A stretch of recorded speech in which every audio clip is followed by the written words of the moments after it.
வணக்கம் நண்பர்களே, கிச்சன் கிளப்ஸில் இன்றைக்கி நம்ம கடாய் சிக்கன் செய்ய போகிறோம். வாங்க எப்படி செய்கிறதுன்னு பார்க்கலாம். முதல்ல நம்ம கடாய் சிக்கன் மசாலா பொடி ரெடி பண்ணிக்கலாம். அடுப்பு ஆன் பண்ணிக்கோங்க. தவா ஹீட் ஆனதும் அதில் 3 டேபிள் ஸ்பூன் கொத்தமல்லி, 1 டேபிள் ஸ்பூன் சீரகம், கொஞ்சம் கல்பாசி, 2 பட்டை, 4 கிராம்பு, 3 காஞ்ச மிளகாய், இதை எல்லாத்தையும் தனித்தனியாக வறுத்தி நம்ம மிக்சியில் சேர்த்து கொஞ்சமாக கல்லுப்பு சேர்த்து பொடி பண்ணி எடுத்து வச்சுக்கலாம். இப்போ அடுப்பு ஆன் பண்ணிக்கோங்க. அடிகனமான கடாயை பார்த்து ஒன்று வச்சுக்கோங்க. அதில் 2 டேபிள் ஸ்பூன் அளவுக்கு எண்ணெய் விட்டுக்கோங்க.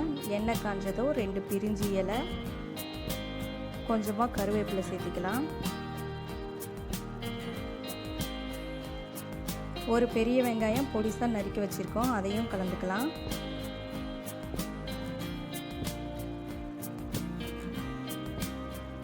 கொஞ்சமாக உப்பு சேர்த்து அதை வதக்கி விட்டுருங்க. 2 மீடியம் சைஸ் தக்காளி, அதை மிக்சியில் அரைச்சி எடுத்து வச்சுருக்கேன், அதையும் சேர்த்திக்கலாம். இப்போ நல்லா வதக்கி விடுங்க. அது கூட 1 டீஸ்பூன் அளவுக்கு மஞ்சள்தூள் சேர்த்திக்கலாம். கொஞ்சமாக தண்ணி விட்டு தக்காளியை நல்லா கலந்து விட்டுருங்க. இந்த அளவுக்கு சுருளை வதங்கி வரணும். இப்போ நம்ம நல்லா கழுவி எடுத்து வச்சுருக்கிற சிக்கன் 1/2 கிலோ சேர்த்திக்கலாம். அதை ஒரு பெரட்டி விட்டுட்டு அது கூட 2 டேபிள் ஸ்பூன் அளவுக்கு இஞ்சி பூண்டு விழுது சேர்த்திக்கலாம். அதையும் நல்லா கலந்து விட்டு மூடி வச்சிடலாம். சிக்கன் நல்லா தண்ணி விடும். அந்த தண்ணியெல்லாம் நல்லா ட்ரை ஆனதுக்கப்புறம் பாருங்கள், இந்த அளவுக்கு சிக்கன் நல்லா வெந்திருக்கும்.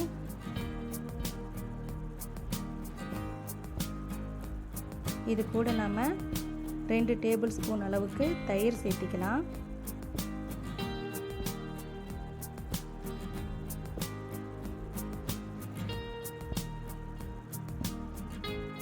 சிக்கன் வேகிறதுக்காக 1 கப் அளவு தண்ணி விட்டுக்கலாம்.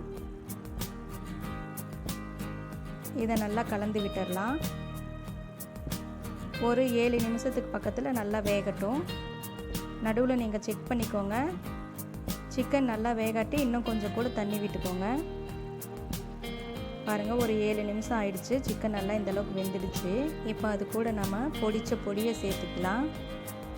பொடி சேர்த்துனதுக்கப்புறம் ஒரு கிளறி அடுப்பை சிம்மில் வச்சு ஒரு 3 நிமிஷத்துக்கு பக்கத்தில் மூடி வச்சிடலாம். பாருங்கள், 3 நிமிஷம் ஆயிடுச்சு. மசாலா நல்லா சிக்கனில் இறங்கியிருக்கு. ரொம்பவே டேஸ்டான நம்மளோட கடாய் சிக்கன் ரெடி ஆயிடுச்சு. நீங்களும் இதே மாதிரி ட்ரை பண்ணி பாருங்கள். நிச்சயம் உங்களுக்கு பிடிக்கும். நாம் திரும்பவும் இன்னொரு ரெசிபியில் சந்திக்கலாம். நன்றி.